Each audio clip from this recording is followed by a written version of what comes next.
Yo, what's up, everybody? It's your boy Wallace Morris, and today we have the third part of the Black Adam experience. And with me, the myth, the legend, the Black Adam cosplay, you're in person, Eric the Smoke Morin. What's up, What's Eric? going on, man? I just want to say, hey, everyone, we're in our part three segment of our Black Adam experience, and it would not be complete without our final guest. And this was my partner in crime. Without him, we couldn't have made this possible. We both had our journeys, and this man here, he's a legend in himself. He's a rising star in the cosplay world. He's an actor. He's a producer. He's a model. He's a bodybuilder. He's done it all. I thought I'd done it all. This man is only scratched the surface. Ladies and gentlemen, I am proud to introduce you to my good friend Demetrius Holt, aka Hellspawn Cosplay. What's going on, Demetrius? Good evening. How you doing, fellas? And that was a wonderful introduction. Thank you so much. We're You're too doing kind. You're good. too kind. We're doing good. Hey, honestly, it's a pleasure to have you to the Black Adam experience. Honestly, I've been following you, especially for that Black He-Man. I have to shout out to that Black He-Man cosplay. This is amazing, bro. You ripped the social media with that cosplay, man. This is amazing. Honestly, this is the best He-Man I've seen on Thank you. that planet. Yo, I, it I was sick. appreciate that. Like it was a one-time idea. I came up with it when I was 4 years old, and I thought I was only going to do it once, and that was damn near 4 years ago, and we're still doing it. So what can I say? Yeah, you do what you can to keep hitting that iron when it's hot, and if Mhm. it's still producing and still inspiring people, then you just continue to do what you can. Amazing. So for the viewers who haven't seen the Black He-Man, I'm gonna post a beautiful picture of that Black He-Man, and honestly, you have to go follow him. Shout out to Houseman Cosplay. This is amazing. So, uh, amazing job, great work. Thank you. So, for our Black Experience Part Three, um, I know that you've been cosplaying Hawkman. But not only cosplaying Hawkman, you also met Aldis Mhm. before and also at the Black Carpet premiere event in New York. So Yeah. tell us a bit about that experience that you had this day. Well, okay. Okay, so the Hawkman suit was actually finished and completed and debuted at Katsucon 2022, which was back in February of this year. Hmm. And when I dropped the video or the reel, someone shared it enough people shared it to it got back to Aldous Hodge, and he reshared my reel onto his story, and he was like, from one Hawkman to another, Oh. like, it's dope work, so I was already on his radar since then. And then I went to San Diego Comic-Con, just looking just to have a good time and to, talk to people, just try to get the momentum back, because the pandemic slowed everyone's momentum down Hmm. considerably from what we were doing before it hit.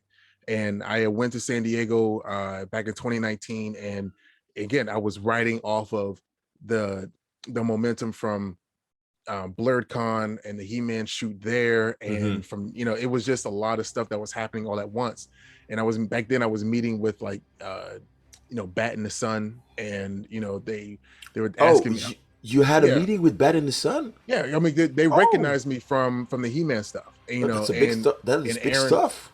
Oh yeah, I mean, it's it's cool, Aaron and his dad, they run all of that stuff, and Hmm. you know they between between them and several other producers and directors, they were asking me if I lived on the West Coast, because if I did, it would be easy for me to get work, because in their minds I could be either a hero or a villain, Hmm. and I have the stature that's not really present within Hollywood, which is over 6 feet tall, athletic build, and able to emote in a way that is believable. So they were like, we really would like you to have to be out there, but of course I live on the East Coast. I have a 3-year-old little boy.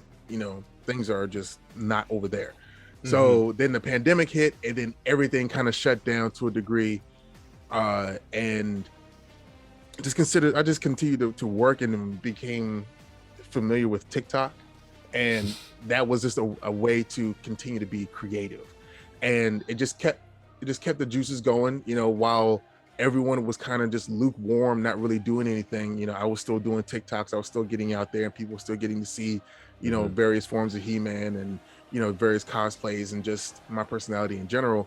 And we finally get to a point where we can go back to conventions, and then the opportunity came up to be Hawkman.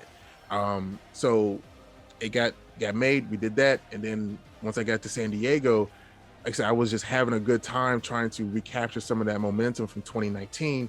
And I was leaving the Paramount Plus party with the press corps, or the guys I was there with, and just happened to run into Mark Bernardin and Jason. And I was also talking to Jason Johnson, I believe his name. But anyways, I was talking to a couple of people there, and Aldous Hodge was just standing right there, just out of nowhere. Just, and I was like, I think I know you. And he was like, I think I know you too. and we just like chatted up a little bit. And then, the question came up, was like, do you realize how big my wings are? And then he was like, you know how big my wings are? It's like we were measuring, measuring our wingspans, if you understand what I'm talking about. And the first thing I wanted to say was probably going to be offensive, so I didn't say it, which was like, my wings aren't CG, my dude, so we're not going to play that game. But, I didn't say it. So we dapped each other up, took a video, and then went our separate ways. And when Smoke hit me up, it was like 2 weeks. No, it was about 3 weeks ago from now. Yeah, 3 weeks now. He was like, I got the link for the Black Adam premiere. We can roll up there on Wednesday and see what's what. And I'm like, okay, I'm down. Let's see what happens. And got up 2:00 in the morning. Guys, I scooped him about 4 something, and we finally got up to the city about, say, 7. And I had already prepaid for parking, but we couldn't get in until 8:00. So I had to find some place just to sit and wait. And I was just like going with the flow. I was chilling. Whenever I put myself in a position to have other people be in control of what happens, I kind of just already mentally prepare myself to just go with the flow. The energy is just going to be, we're here. We know we look good when we get into cosplay. So let the universe take control. And Smoke was, he was chilling, but then he was kind of just a little antsy. He was a little, because Smoke's history with The Rock is story. Every single time, and I understand this to, a small degree, because it's happened for me in various ways. Whereas when you get yourself in front of decision makers, when you get yourself in front of people who would like to remember you and then put you in a place to flourish or sink or swim type deal, you want to make sure you're putting your best foot forward. Exactly. And Smoke's history with The Rock has always been something of note. So I could tell, like, from the sound of his voice and from his energy that and I'm not even one of those like tactile people who senses energies or that believes in like moonstones or anything of that bullshit. Like I just that's not me. But just reading the man that he is, and knowing you don't get every opportunity in the world to be in front of somebody that you idolize, or somebody that can help promote your career to a point where you could have phone calls and emails just come out of the blue. So the only thing I can say to him is like, just lower your expectations and then just have fun and just go with the flow and let the world just work. And as soon as I said that, Dwayne comes out of the hotel. We were sitting right across the street. For real? Like no bullshit. Like it just happened that way. And I said, see, Dwayne's right there. You're gonna miss him. And I'm like, go talk to him. And he jumped out the car. He was like, you gotta tell me twice. Who you think you talking to? And he went over there and got his video, with that was on live, and and I remember saying, like, I sent pictures to my mom in our group chat, And she was like, "Did you get your picture with The Rock?" I'm like, "If I do, it'll be later, but this isn't my time. Like this is Eric's time to do so, and this is, and I don't want to leave my truck because I don't want to get a ticket or get my shit towed. So Yeah. so no, like let this. It was meant for him. I'm in the driver's seat. Let him go. You know what I mean? Let him just do his thing. And honestly, we had that same energy the entire day, but Eric was a little bit amped. Like that was his coffee. That was his his energy drink. I was totally on adrenaline high. Yeah, like that was that 15 minutes it carried Eric the entire day.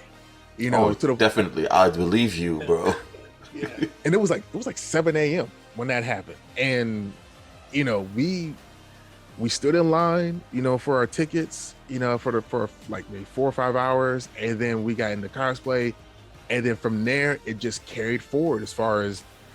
Well, you forgot when my man from the WB came over, and I walked. Okay, well, see, that was the interaction you had. I didn't have that. You know what? I didn't internalize. It was perfectly timed because I was like, "Yo, we're gonna be here as Black Adam and Hawkman." And I remember showing him the video, and then you sit right in and you showed him Hawkman, because I was going to show him your Hawkman, and you just you had that on ready on standby, which was beautiful. And he looked at us and was like, "Oh, y'all need to be down there and all," which was definitely yeah. It was just like Hellspawn said, everything was manifested. It was, like I said, everything was flowing. Everything was just flowing, and it was funny because the rest of that time I was like, even though I was on adrenaline high, everything would just kind of, from that point on, flowed. And then everything just started falling into place.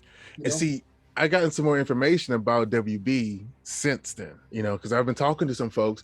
And apparently when Zaslav took over WB, they cut ties to all of the subsequent agencies that reach out to cosplayers. And they cut ties to all extra funds that didn't have to do with specific movie budgets or whatever. They cut them, So when we got to Times Square and got to the backstage area, there was no cosplayers. There was nobody to greet the guests or anything. They had the most bare bones setup that you could have. They had people playing Fortnite, and then they had a stage for people standing in front of the banner, and then they had where the costumes were set up from the movie, and that was it. They had a tequila bar or whatever, and some people taking some pictures, but other than that, they had no presence that you would see at a Marvel premiere. So you actually made the event more fun than what they were expecting, because no cosplayer, cutting tight with everyone, like you say, extra stuff. That means they don't want us fans to feel that experience anymore, or to have beautiful memories. That is something that I'm actually disappointed from them.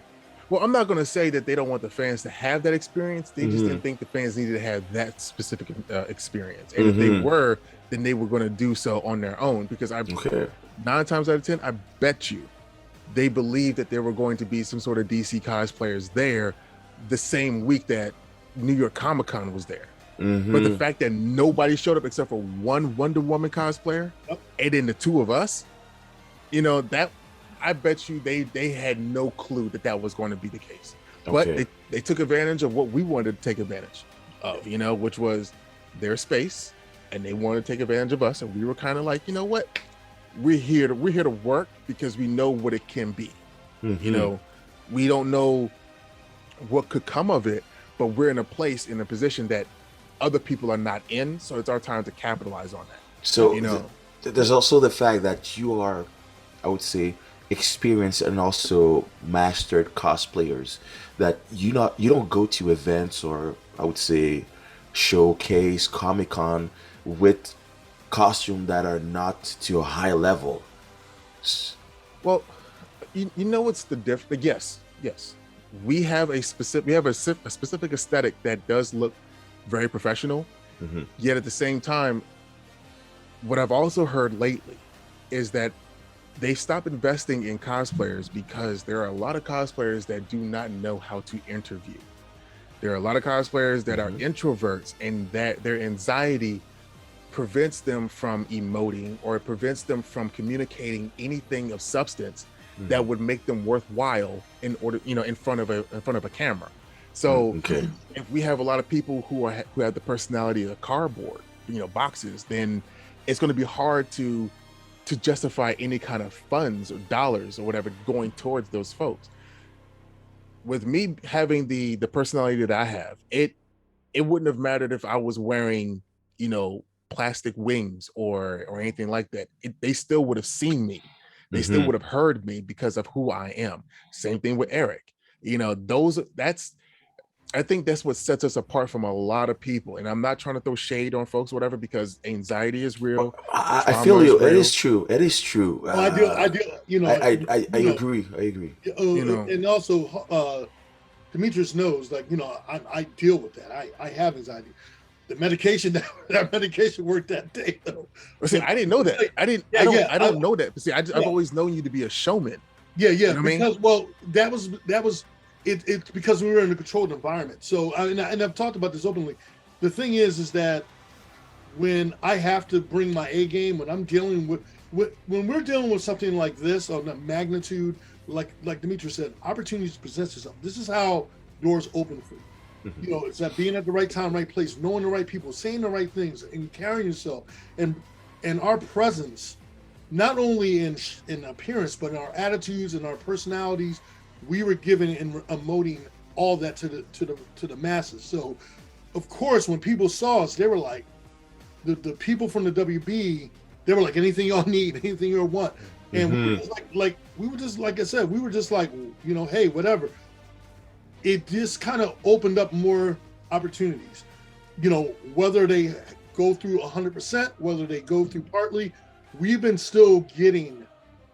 I mean, it's been 3 weeks in, and we're still getting all this different people hitting me up, and I know Demetrius is saying, like, we're getting all this attention from it. And hey, you couldn't ask for any better two gentlemen to be in the right position at the right time in the right place. Again, not too many people would take the reins and run with the ball. I've said this 1,000 times. When you get an opportunity like this, you don't just say, "Hey, everybody, I'm a cosplayer. How you Yeah, doing?" and I saw some footage of you both on the stage in New York, and then the energy that you were actually giving to the crowd, the the exchange, that was something that not every cosplayer had uh, as natural. And then looking at you, Demetrius, with your wings, that um, this is so huge that you actually move so smoothly that okay, he actually can cheer the crowd, move, and be into the character as a Hawkman. So I'm actually like, okay, this is a team up. This is a dynamic duo that can do anything. And then your presence on stage was flawless. You were meant to be there. Honestly, there's no one else that could have been better than you guys. Honestly, so I do feel you. I agree. The presence, everything that you said. I have a question. Your Hawkman version, which one is it? Because it could be a mix and match. It could be No, which one is it? it's mainly based off the Savage Hawkman run. Okay. Okay, so it was an amalgamation of a few different tweaks, but the base of it is Savage. Um, Another, see, the whole deal with that is an entity that wanted to um, run an NFT project, off of this character and off of the cosplay, contacted me and said, "Hey, I'm willing to pay you and pay for the Hawkman suit, to be made or whatnot, if you're willing to, be in it, Mm-hmm. promote it, what I would do for any other, like, independent black, comic book creator, whereas that's where I've been talking to for the last several years now, whether it be BD Diddley over at Concept Moon, or, TJ over at Ray Comics, or Mm-hmm. uh Lonzo at Concrete Universe. Like we've had constant conversations about me being able to represent their independent comic books. But it's just a matter of like right time, right kind of budget, all the stuff that you understand in business, right? But this Hmm. person approached me about it, and so I was like, sure, as long as I keep the cosplay, and I promote it however I want to, and I make sure that you get seen the way that you want to get seen, because I want to make sure that my name is still good with everybody that I work with. So of course I'm Hmm. going to uphold the ideals of our deal. And so we brought in Woman of Wonders 8, Gina Crossland. She and I have worked together before. She's a great commissioner. Like she can build damn near anything. And so we discussed things with her, got things rolling. And a lot of, I guess, inside baseball here, the entity that came in to pay me, they paid me some of what my quote was, and then they paid some of the down payment for the Hawkman suit. And when things didn't go a specific way, as far as them being present for at KatsuCon, because they were not vaccinated, they chose not to vaccinate themselves because they don't believe in it. And even though KatsuCon had it clearly written that at the time their policy was you need to be vaxxed in order to come to the convention, they ghosted us. Oh. So thing is, Gina is really good. Like Gina has become friends of like my son and my mom and my dad or whatever, and they thought that was like really crappy. Gina done made this entire thing and she can't get paid for it. So my parents stepped in and paid the rest of the balance. Your And parent did pay the balance? yeah, because they don't think it was right for Gina to get dicked over the way that person did. And so they wanted to take credit for the design of the Hawkman suit, but then yet didn't want to pay for its construction. And of course they weren't the only person who was conceptualizing the idea.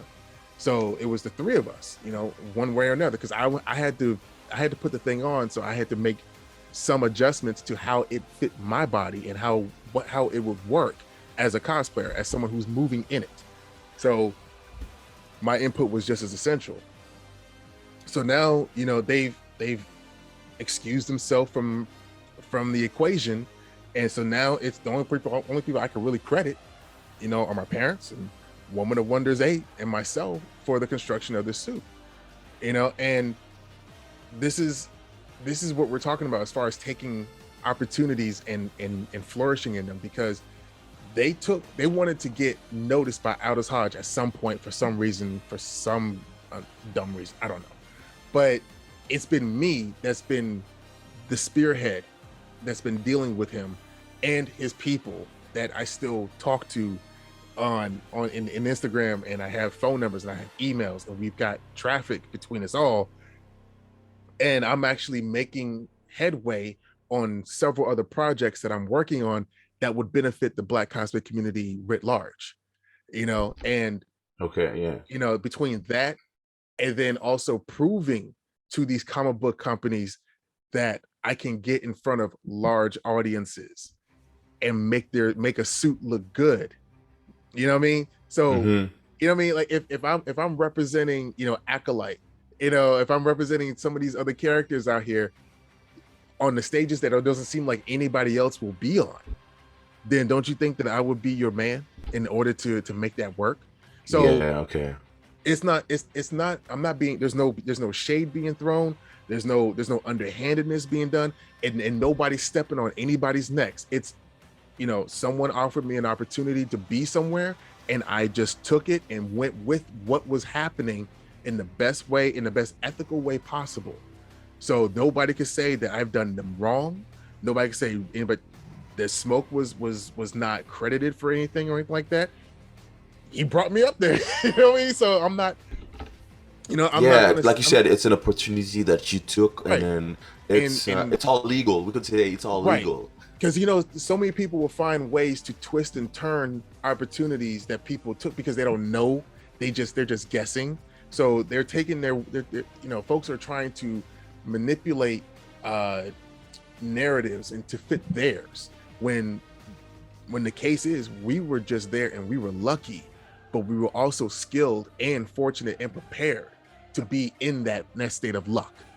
Okay, so now that Hawkman was dancing in Times Square, you know, in front of X a number of people, and then, you know, shaking hands and making, you know, passing along, you know, thumb drives to actors and it being recorded, and you can see and hear what's actually being said, then that gives me gives Smoke a level of I don't want to say clout, but a level of basis of notoriety where you can say, well, these people are legit. They can make things happen if you put them in the right place. Yeah. You know, so we are making, well, Smoke's already made his bones. He's already paid his dues. You know, he's just, right now, he's just having a good time. And, you know, if he can get something extra, he can, but, you know, he's good.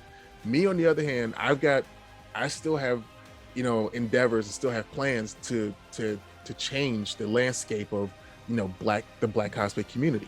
And these opportunities that I'm taking and maximizing on, you know, are helping those endeavors in leaps and bounds. You know, I've been talking to a TV, you know, production company for the last year, and right after the Black Adam premiere, like maybe a week after that, I got sent a contract for a 3-month holding, you know, agreement, so that if things go well, we will be making a TV show or a docuseries on Black cosplay. That's amazing. Which is something that's happened before, but we're talking about a production company that's worked with the History Channel, Netflix, Discovery, you know, like all these different channels, and it's not just YouTube. You know, not saying YouTube isn't a monster unto itself, but we're talking about network television, talking about cable television, talking about something that could go worldwide. Yes, you know, something that has money behind it, other than just people sharing it, you know, via YouTube. So all I'm saying is, if you get yourself in the right position to continue to do right by people, you know, then you're going to find fruits of your labor. And you there's just a lot of people out there who take shortcuts, and they just don't do right because they want to take the easy way out, and they end up, you know, cutting themselves off in the long run. Hold on, yo, that. Oh, I feel you. You can hear me. Yeah. It's you know, honestly, it's so much well explained, and to continue on that beautiful experience that we have, and then honestly, your Hawkman costume has a long history that actually brought you to that stage and to that event. I'm glad we can share that to our viewers, to the audience, to everyone who's actually watching that video. This is something that is really important, I think, like you said, for the Black community and for any Black cosplayer. How was it to see again Aldis this day? Have you seen it? Have you seen him again? Yeah. Okay. So the day of in New York, it was cool to see him, but I was there on business. You know, I dapped him up, smiled, you know, like, and then if you watch the video, you can hear me say, yeah. And then and then I pull out the thumb drive, because I just needed to say several words to him, which is, you know, knowing who he is and what he has invested his time, you know, and attention to. You know, he's into Black creative spaces. You know, 9B Collective is a Black-owned concept studio that is a visualization studio for Marvel. You know, they have so many other projects that they do for inner city kids. They got so many other things that's happening, and he's one of the co-founders of it. So if I slip him a thumb drive and say, you know, Black-owned comic book conventions could use your help, and that's all I said, and that's all he did was like, oh, I'm with it. That's dope. I'm with it. Oh, nice. You know, that's all you have to. If you're going to be in these spaces for like all of like, oh, you don't have 30 seconds. You don't have a minute. You don't have 2 minutes. Yep. You know, you have 15 seconds to say what you got to say, and hope that what you said sticks. And the fact that people are sharing, whether on Twitter, Instagram, Facebook, they're sharing that video it's sticking to someone somewhere, you know. And the very next day, I got hit up by the co-founder of 9B Studio talking about, hey, I'm glad that y'all got a chance to meet. And I didn't even know this man was following me. Oh, shoot.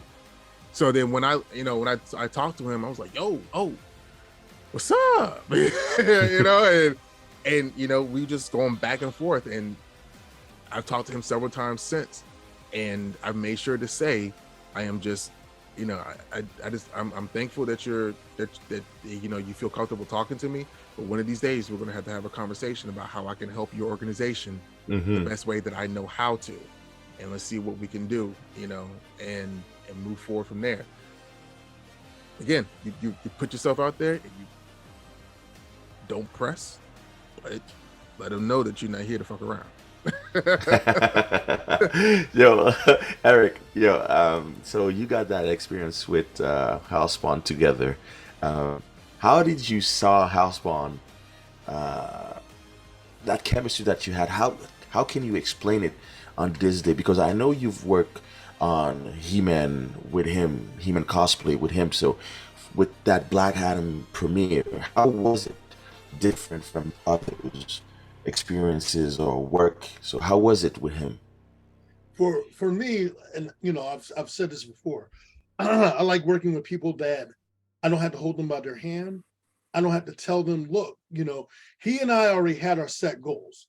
Like he already knew. We had objectives when we went out there. And whether they were going to come to fruition or not, we were just going to flow with it. But we had our objectives. And the key thing was making our presence be known and for people to see us. Regardless of, do you had 20 cosplayers or the two of us, we were going to let everyone know who we were. And so when anytime I work with Demetrius, that's the one thing I never have to worry about. Oh, well, you know, listen, there's been opportunities that I don't want to say too much, but there's been opportunities where I had someone reach out to me and, you know, ask me, hey, you know, would you like to, you know, come out and do this, you know, project and be in this thing? I couldn't because I had a film schedule and I was doing another film project. And I was like, called up Demetrius. Demetrius was like, I'm going to work it out on my schedule. Let me see if I can jump on it. Next, you know, he's out in LA and he's doing his thing. And he's, you know, and so I can't do that with everyone. Unfortunately, I can't do that with everyone because some people just don't know how to handle that, you know. And if I'm gonna say, you know, something to somebody, he would be one of my go-tos because I know he's going to get himself over that wall and run with it. The one thing I've always stated in the past and even currently, once you're over that wall, you always throw the rope back over the wall to help other people come over that wall. And so that's important because in the cosplay spectrum, you know, I've talked about this before with SmokeCon, before there was all these major photo shoots and all, I was one of the originators that started that when I was doing it outside of my home for free. I had all different photographers come to my house and we had all cosplayers come over and just do photos. It was no hidden agenda. It was just the idea of helping boosting other cosplayers and then let them run with it. You know, my photographer was like, look, as long as I can keep it in my archives, they can do whatever they want with the pictures. As long as I get credit, let them do whatever they want. I don't care. It's free. And I'm glad that it caught on where other people wanted to follow and try to do their own version of what we done. And so I was doing it, mind you, I've been doing that for over 10 years, over a decade. So to see other people, and I love the fact, like Demetrius had talked about earlier, he did a major X-Men shoot in Baltimore at BaltimoreCon this past weekend. And Demetrius worked his ass off getting all these great cosplayers together under one roof. And again, you know, it's not that many people that can do that. I've done it, but it's not that many people that can do what I've done and took it to the next level. Like Demetrius, anything I've done, Demetrius has taken it to the next level. Which, and it's Nice. it's not gassing him. It's just it's just speaking on truth. And again, it's nice to see that because again, you know, I've been doing it for such a long time. You got to remember, there was an era when I was doing cosplay, and there were very few of us in between, people of color. And so, you know, to see more of us on the rise. Now we're like a sea full of, you know, different shades, different colors of cosplayers, and it's great to see that. It's great to see that. And then also the same token, like I was going to point this out too. DC fandom. Demetrius is also showcased as Icon in DC fandom. Oh Now, yeah, remember- yo, that is so true. Yep. Yeah, you're the only one who have done Icon, and honestly, Milestone has so much amazing characters, and just seeing you doing Icon, I'm like, oh, See, now I'm the only there's You're been the only several one. icons before me. yes, No, but you were the I'm- only one who looked like I was the only Icon. one. I was the only one that had my son with me. Oh yes, that's Yeah. that's what set me apart from everyone else. I believe is that I mean because Smoke was Icon, and so was Brian Gregory, and so was Night Mage. You know, and like I said, there's been plenty of cosplayers that have done the character. but that and- exposure that you had at DC And fandom, again, that's the changed that. thing. Exposure just happens, and you just because when I did that, that was at a Lightbenders event for the Paladins of Cosplay, Yes. and that was right before the pandemic hit, and you know it was just a great photo shoot, and one that I had my son. You know, he was I think 8 months old at the time. You know, Oh. and You're still in the stroller. yeah, if that, he wasn't walking yet, so he's probably like 6 or 7 months because. Yeah, he was in a stroller. I remember. 'Cause he was- I was there with you. Right, because SmokeCon that year was in December, and he was 4 months old by that time. Yep. So yeah, so he was about 6 months old when we did that in like January, February, and yeah, like that. The thing what Smoke says as far as throwing the rope back over the wall, my first major photo shoot within cosplay was at SmokeCon 2017. I had done plenty of like photo shoots at conventions, because my first cosplay was July 2017. Oh wow, okay, so you start not late, not early, but 2015, 17. 2017. Like that Yes. was Kratos was my first one, and that was AwesomeCon 2017. So I think that was like maybe like April, May of that year. And then that cosplay kind of just got people like looking at me like, who are you type deal? What are you gonna do next? And then I started doing Sub-Zero, and I just started like just getting really into it. And Smoke was like, hit me up. I wanna, we'll talk about, SmokeCon or whatever. And I went that year, and I had like 4 or 5 different cosplays that I took the photos in, and those carried me to like the next few months. And then I started like gaining like, oh, so you're a photographer? You want to shoot me? Like, because that's when you have good stuff for photographers to shoot and stuff that's they have not seen before, then they're just enthusiastic about the art. Yes. And that's when you start getting like new innovative stuff. So, and then that's when He-Man hit back in 2018, like 14 months in the cosplay. October 2018 is when I did He-Man, and things just changed. And to Smoke's point about being able to give other folks an opportunity to showcase their art, and then just taking it to the next level. Last year, I hosted a Juneteenth celebration that turned into a documentary. And I've been pushing that documentary in various like film festivals, and it's seen some success within these spaces. So, these cosplayers were just trying to just be someplace and represent their culture, because it was based on the deities of the African diaspora, and each of the cosplayers came as gods and goddesses that reflected their heritage, whether they were from the Caribbean, whether they were from like New Orleans. They were representing themselves. They went and talked to grandma to find out where they came from, because some people really just didn't know. And we were able to interview them and get it turned into a straight up 28-minute documentary of how cosplay and how the African gods and goddesses are not concentrated on the way that Greek or Norse mythology is. And then you can just imagine how the landscape of mainstream media could change if we started writing stories based on the African deities. you know, instead as opposed to the Greek stuff. Like Kratos would be fighting African gods as opposed to, you know, Greek or Norse gods right now. Okay. So, you know, these are the things that, you know, we want to make sure that people writ large know that we exist, or know that we exist. And you know, I've had a Men's Health article written on me talking strictly about how Black cosplay exists, you know, and that was released last year as well. Yep. So if we're sitting here trying to track, you know, achievements on trying to make sure that Black cosplay and Black cosplayers in the community at large is recognized on a mainstream level, that's essentially been my mission this entire time.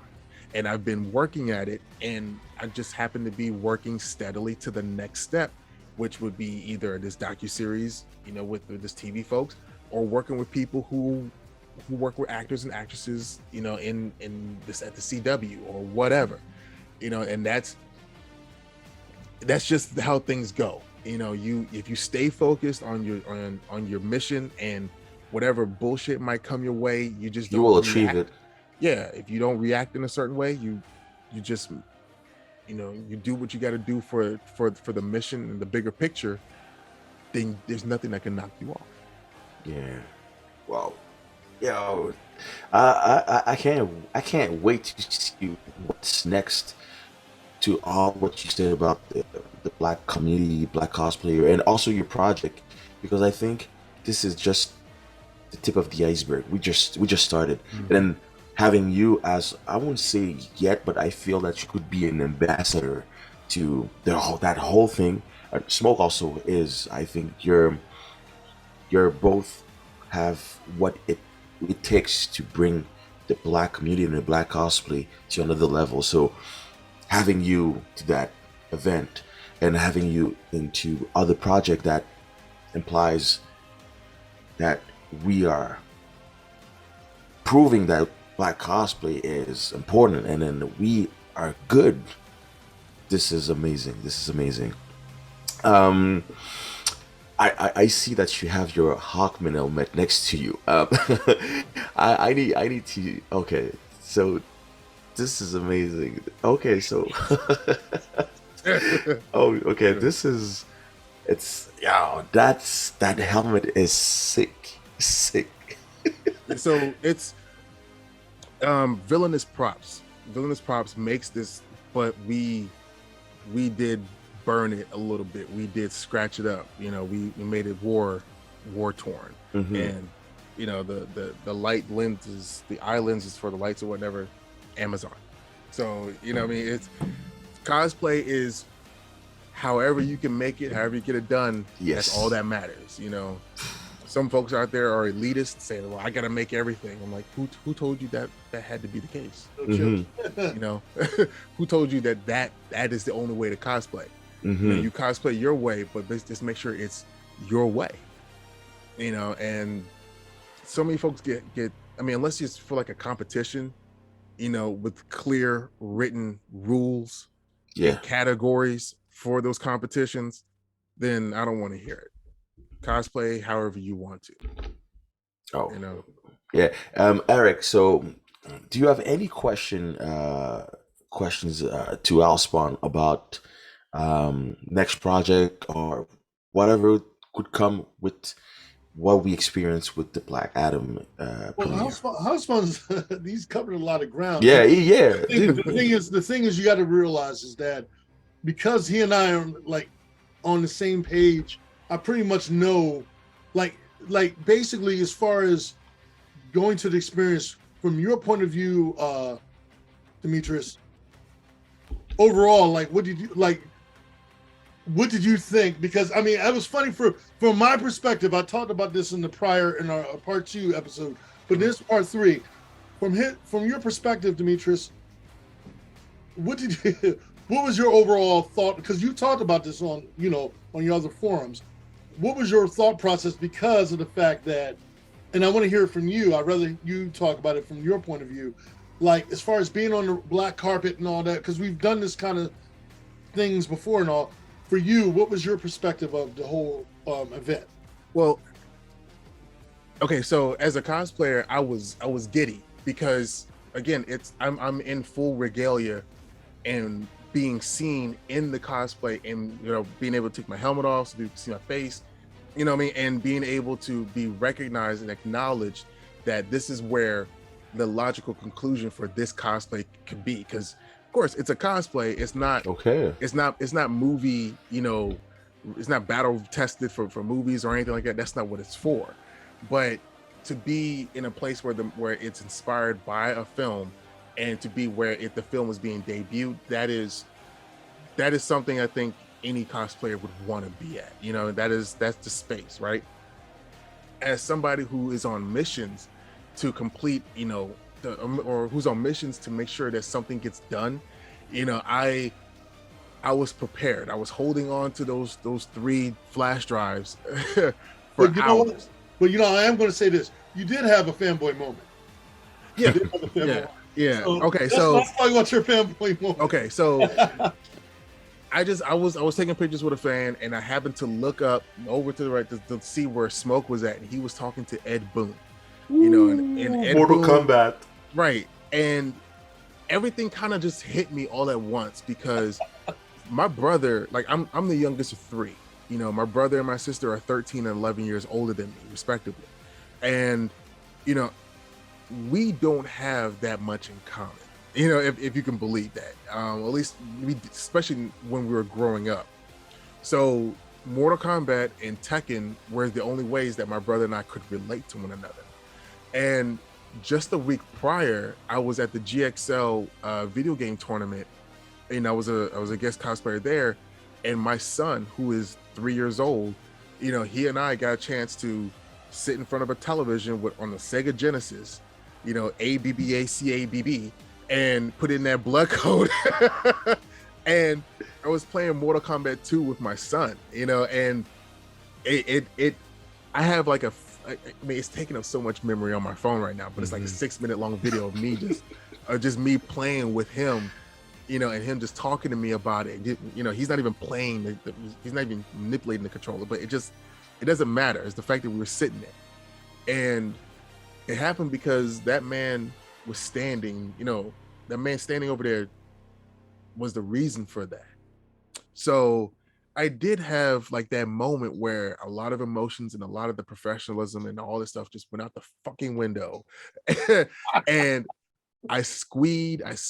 I was like, yo, I am so. You surprised me, and I was like, because I knew Ed from E3 a couple years back, and Ed was nice. Like, when I met him, I was telling him, hey, I'm doing Spawn for this stuff, and Ed invited me to the premiere for Injustice 2. So I got to screen it early and all. So I kept in contact. I was sending Ed stuff. So when Ed saw me, I was like, Ed, and he was like, hey, so what are you doing here? And I glanced over at Demetrius, and Demetrius was like, and I'm like this, dude, I didn't know. I'm like, had I known, I would have gone out and gone out of my way to introduce him properly. But he was I said, yo, man, I said, you want to get a picture with my boy Ed? And he was just like, yo, hold up. And then I was like, you know what? I said, you know what? I'm gonna let Demetrius just run with it and let him talk with him. And I just walked off. I said, because we got our pictures in and all. And I mean, Demetrius was on cloud 9. No one else. See, in this thing, you learn a lot about yourself in moments where you can't control your emotions, right? Yeah. Because seeing The Rock, seeing Quintessa, seeing all these other stars out there, okay, Pierce Brosnan, GoldenEye, my man, I love you. You're good, I'm saying, straight. But Ed Boon, of all people, it didn't occur to me that he would be somebody that I would feel that much emotion over. So that lets me know that certain moments hit me, certain moments with that I don't know connect with me, just exist. As someone who is an ESTJ, or someone who is basically detached from his feelings on a on a very subatomic level, it takes me a while to think through things, because it takes me a while to feel things because I think through them first.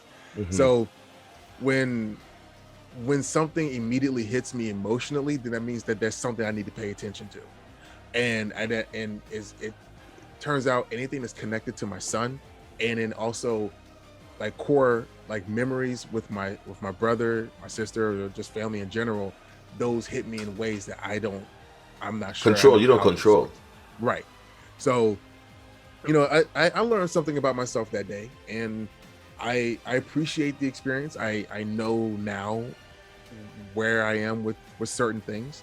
But like I said, getting back to the original question, it was the entire experience was what it was supposed to be. And I feel like with Smoke and I being the only two cosplayers there was so much focus on us where they were gauging us as professionals. Yeah. And whether or not they're going to call us for a job later on, I don't know. But there were other people who were paying attention. Yes. Oh yeah. So, and the only thing I can continue to do, like Smoke, is just continue to work on myself, my own projects, and things that I think are important. And if folks think that what I'm doing is important enough for them to reach out, they will. But stressing over what I can't control is not an option. Yeah, well said. So honestly, so let's take a break. So Smoke, do we have anything else that we can ask Demetrius, or So what we want to do is before we close this up, we want to ask Demetrius, where can people follow you at? Where can they, find you at? Where can they show support to you in your upcoming projects? So this way we give Demetrius the floor to let people know where they can contact him and all, and then also you might want to ask Demetrius also before we get ready to head this up. Before you even ask him that, let's ask him what he thought of the movie. You want to ask him that real quick? Because even when we were there, like as I explained, we didn't see the movie that night. We were you see it later. Yeah, we were like, yo, we're done. We can go. This was just as good as going to the movie, to see the movie. We were hanging out with everybody from. So this, you want to ask him what he thought of the movie. And then after that, just say, hey, we want to thank you for coming out, and everything else. We know you got a busy schedule, because you want to make sure that to the audience, he's always on the go. Right at the close, you want to ask him, where can people follow you at? What upcoming projects you got going on? And how can people reach out to you to contact you? Perfect. Okay. Yeah, good. So let's start in 3, 2, 1. So I know that day in New York was so crowded, and then you were so busy being on the black carpet premiere. But I want to know, have you seen a movie? I have. Okay, so tell me, how did you like the movie? How was it? Tell us about the movie a bit. The movie was fine. The movie was a bare bones action flick. Cool. I could tell that they didn't update the script at all, like from when they first wrote it, because I think this has been in development hell since 2007, 2008. Yeah. Whichever ones, right? But because you can see there are several tropes that were in the trailers that were not in the film that they ended up cutting because it was too similar to some Marvel movies that we've already seen, right? But with something being in development hell that long and no one really updating the script, I mean, you can't really expect too much. And honestly, from DC, we're not, the bar is kind of low. We're willing to accept something that is serviceable. And if this is going to be the new direction that they're going to take DC, which, even though they have a myriad of animated projects they could pull from, a myriad of comics that they could pull from, they don't have to, rework the wheel in order to do this, but we'll see what they do. I did enjoy it. Everyone likes fatalities because we were just talking about more Oh yeah, yeah, exactly. So I think it was good that we're on the path that we're on when it comes to DC. We'll see what happens with the Flash. We'll see. That's his go-to. That's his milk and butter right there. The Flash is if you look up Black Flash, he is like the embodiment of POC Black Flash. Seriously, you want to talk about the embodiment of the Flash of a POC? This is the man right here. Because I'm gonna tell you right now, but I like to think that with James Gunn taking over the helm, I think we're in, and he's handling, a lot of the production end of the company. I like to think we might be surprised. Yeah, because I know you had your concerns, but I sent you some stuff, and I'm like, look, even Feige's like, yo, you gotta remember that was gonna be Feige's right hand up until all that craziness happened to him, and the person that fired him went over to Warner Brothers and rehired him. Yes. So what's that telling you? The man's got, and then not only that, but he's got stuff still going on at Marvel while he's at DC. So, exactly. And going into the new year. So the man obviously is doing something. I mean, Peacemaker's a hit, I mean, I love Peacemaker. I love the Suicide Squad. Me too. Yeah, it was a success, like you said. Yeah. We won't talk about the Flash too much, but I have positives that the movie will do good. Look, all they got to do. It won't be perfect. It won't be perfect. Look, just do the one thing, and WB, if y'all hearing me, DC, if y'all hearing me, bring back Ray Fisher. That's all I'm saying. You're gonna have everybody on board with you, straight up. James Gunn, bring back Ray Fisher, straight up. But okay, good. Well, so you like the movie? That's actually good. I like how Demetrius is like, you want to say something. That's the one thing about Hellspawn with Demetrius. He's unfiltered. Yeah, that's perfect for us. That's perfect. This is why we're doing this. Listen, seriously, that's the one thing that, that's the one thing people don't realize. When you're unfiltered, you're speaking truth. Some people don't like hearing it, and some people want to be sugarcoated. And I'm all for being positive, but at the same token too, you got to keep it real with the masses. And sometimes people, indeed, and again, me personally, I love Black Adam, but it had its little quirks. But overall, like Dwayne delivered what he was supposed to deliver. El just killed it as Hawkman. I was like, especially when they were getting in a little fight. The fight sequences, there's no one that's going to disagree that the fight sequences weren't badass. Oh yeah, all this actually came up strong as Hawkman in the movie, so nothing to say against him. Yeah, so basically, all in all, it was definitely in, like Demetrius said, going in the right direction. We hope that is going to continue on. So, exactly. Demetrius, I'm gonna jump in and ask Demetrius, what upcoming projects you got going on, so the audience can follow and know what's going on with you. Okay, well, honestly, the Juneteenth documentary is out on YouTube right now. You can search for that, just saying Juneteenth, African gods or African deities. Is this on your YouTube channel? It is. What is Hellspawn? It should be Hellspawn Cosplay. It's the YouTube channel. But as far as Instagram, Hellspawn_cosplay, I am trying my best to get it changed to just Hellspawn, because there's somebody that has that name on Instagram and they haven't been using it since 2015, and they only have 3 photos in there. So I'm like, report, like. Or you could be the real Hellspawn.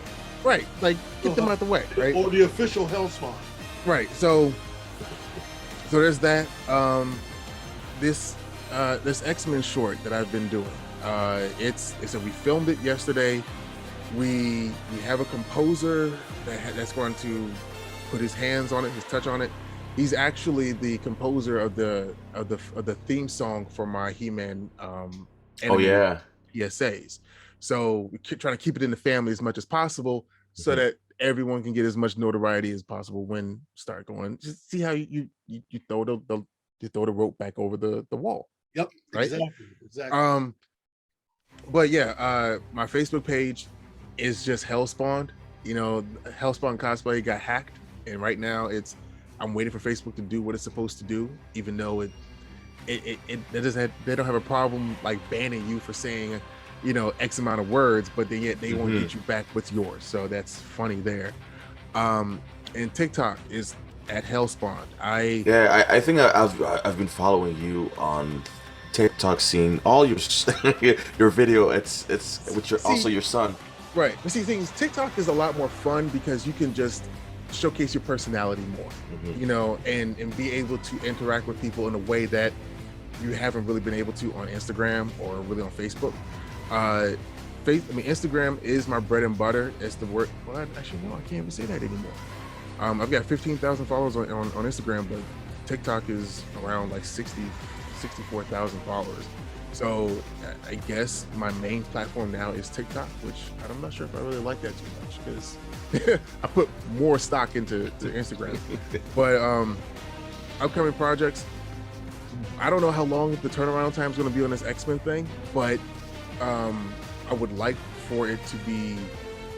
I'm going to submit it. Like my now that I've done it once with the documentary, my new plan is to submit it for film festivals, and then have it exclusively on a specific streaming service that is Black owned called Always Press Record television. And you can find that on Roku and Amazon Fire devices. So I want to make sure that gets like an exclusive run for at least a month, so that we can get subscribers to them, get people to the app, and then from there we'll release it on YouTube. But there's that, and then if this TV production deal goes through within the next 3 months, I don't know how that's going to look. I'm just excited that it's a possibility.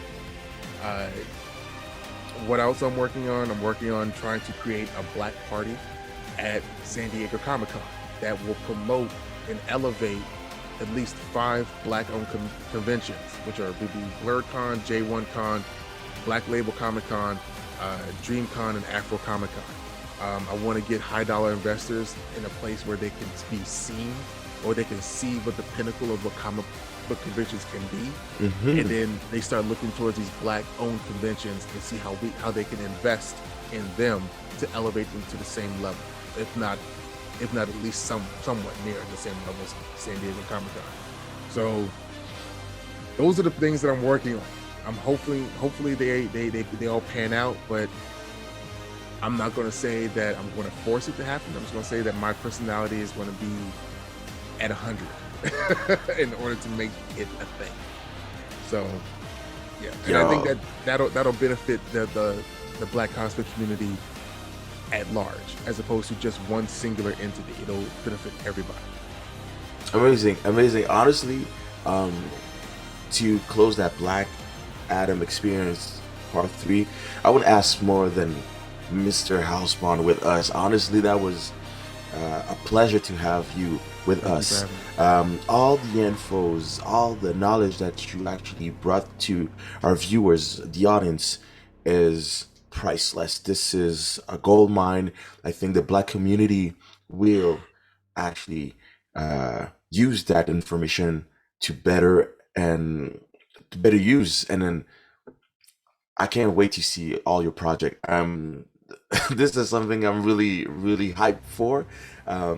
Eric, always a pleasure to have you by our side, by my side, by his side. So for everyone who is actually listening to us, all the viewers, don't forget to hit the like button, comment, share the video, like the page, Replica Cosplay, Housebond Cosplay, Eric the Smoke, Morin what's your page again? Well, my YouTube channel is The Smoke 007. Yeah. On YouTube, my YouTube channel, The Smoke 007. It's the same with IG, The Smoke 007, and TikTok, Jericho 000.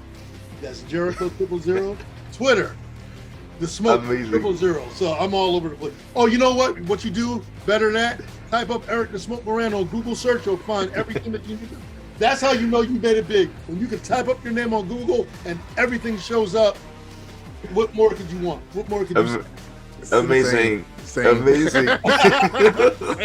Same. And nowadays, you know what? Nowadays, I'm like, man, I'm doing so much. Just type up Eric the Smoke Moran and you'll find everything on Google.